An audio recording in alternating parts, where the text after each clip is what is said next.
The job of Director for News and Current Affairs, which has been accepted by Fran, Unsworth, is undoubtedly one of the biggest in British, some would say international, journalism.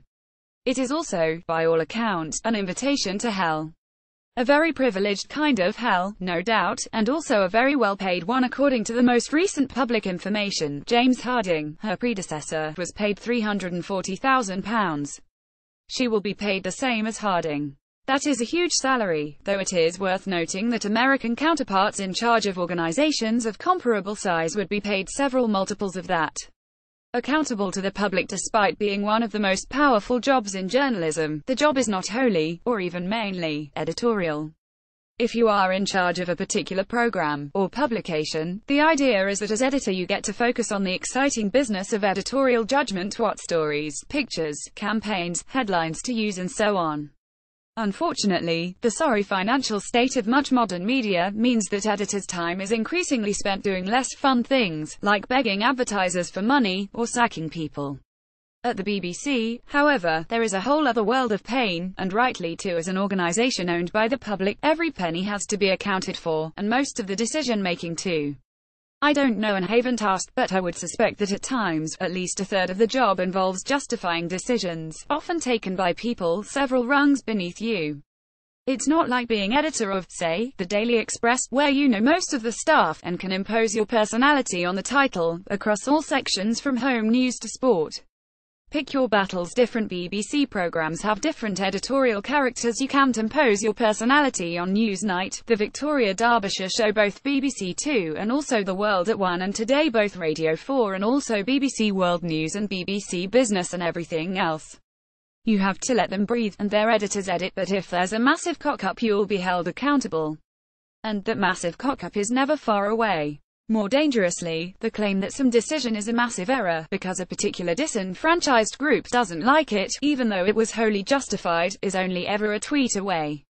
Compared with doing the job 20 years ago, today's Director of News and Current Affairs has to operate in an environment where social media, and the infinite number of idiots, trolls, and sanctimonious chumps who patrol it amid many more admirable types, of course, is an ever-present headache. Deciding which battles to fight, by deciphering actual error from viral noise, and knowing which battles to delegate, will be crucial. Hated by both sides, talking of battles, Unsworth takes up her job in a poisonous political atmosphere. Brexit is one of the biggest editorial challenges the BBC has ever faced. It is incomparably important, but also to many licence fee payers who just want it sorted, incomparably boring. Moreover, as part of a long negotiation, a huge number of the supposed stories are just leaks from one side who are using naive journalists to negotiate in public. But Brexit is also a horrific political challenge for the BBC. If, say, a Today presenter rightly gives the Foreign Secretary a hard time for bloviating and blustering his way through an interview and making no attempt to answer the question, and Boris is quite open about this tactic when the mics are off, then number 10 will be on the phone immediately to complain. Very senior Remainers have told me they think the BBC's Brexit coverage is a disgrace. The likes of Andrew Adonis have written to Tony Hall about it. Very senior Brexiteers have told me they think the BBC's Brexit coverage is not only a disgrace, but a betrayal of the spirit of Dunkirk. Unsworth will get familiar with them all. Aside from all these daily traumas, the financial challenge is immense. About £80 million has to be saved from BBC News, and quickly too. I spoke to one final round candidate this week about how these savings would be found. I asked if the best route to £80 million was salami slicing, i.e. taking out a proportion from several different bits of big, symbolic, chunky cuts, like losing particular programs, or even channels. Their response was, the trouble is, even after you do both, i.e. cut lots of big stuff and salami slice, you still get nowhere near the £80 million. In other words, under Unsworth it is inevitable that some high-profile and hugely painful decisions, including about job losses, will become a regular occurrence. Image copyright Getty Images. Image caption. The shift to mobile is still a challenge. Perhaps the biggest challenge will be digital. Of all the metrics by which Unsworth will be judged when she stands down, few will give as good an indication of her tenure as how well she has managed the shift to mobile. BBC News has a very powerful digital operation, but it is still largely geared by cultural inclination and resource toward linear TV and radio. Flipping that, so that digital, and particularly mobile, becomes the priority could be tough even if those £80 million cuts weren't approaching.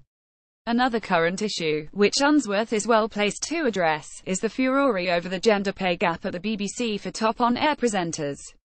A bigger issue is the off-air pay gap, and a bigger issue still is the BBC's disconnect with the lives of poor people across the country.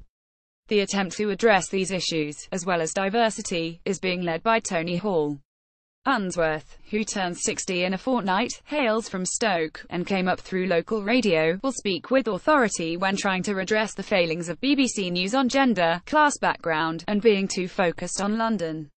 It would have been hard for her to stick around had another candidate got the job. Image caption: James Harding is going to set up his own company. In a well-received speech at James Harding's leaving party this week, she joked that having worked with several directors of news, they were a breed she knew well. As deputy to Harding, Unsworth did much to guide him, an outsider who had been editor of The Times, around the ways of the BBC. She, however, is an insider. A new era beckons to her. Final interview panel was composed of Ken Macquarie, who is Director for Nations and Regions, Valerie Hughes-Dayeth, Director for Human Resources, and Tony Hall, the BBC's Director General. He attended the daily meeting at 9 a.m. with news executives this morning, to reveal the appointment. That was met with applause. Im told he backed her because of her experience, judgment, her credentials on impartiality are impeccable, and deep relationship with staff, which will be vital given the pain ahead. Image caption: the BBC newsroom is based in London's new broadcasting house. It's not clear how long Hall wants to continue in this job. But if he decides to leave in, say, 3 years, Unsworth faces the prospect of making plenty of hard decisions, announcing job losses and seeing blood on the floor, only to find that she has a new boss with whom she has to forge a trusting relationship.